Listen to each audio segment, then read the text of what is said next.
Thanks so much, Christian. Yes, I'm sitting down with Paul and Michelle to talk about Emerson's BFA film program. So first things first, guys, thank you for being here. And can you just tell me about what the BFA program entails?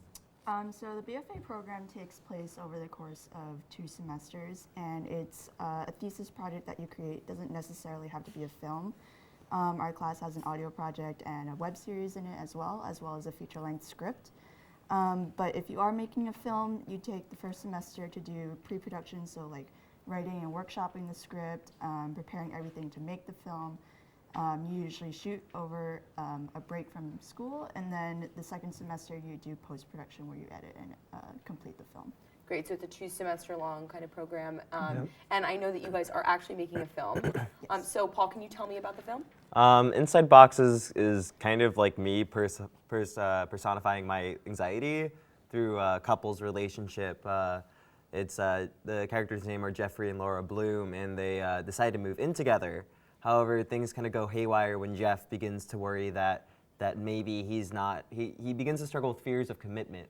And those fears of commitment kind of send him off the wire into these weird flashback sequences. He pricks his finger at one point and just blood spews all over his face. Oh, He's just goodness. so consumed with worry about the relationship that ultimately he is faced with the final decision he has to break up with her.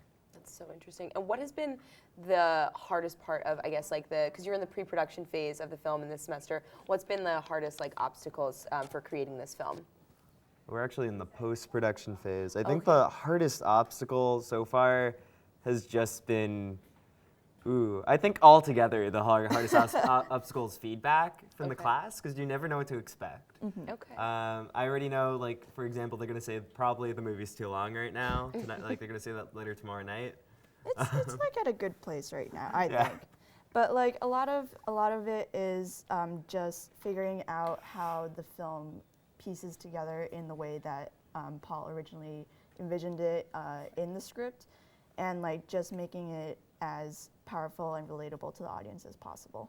Great. Thank you so much, guys. I'm really excited to see the film, and best of luck in the rest of the BFA program. Thanks Thanks so for much. sitting down with us.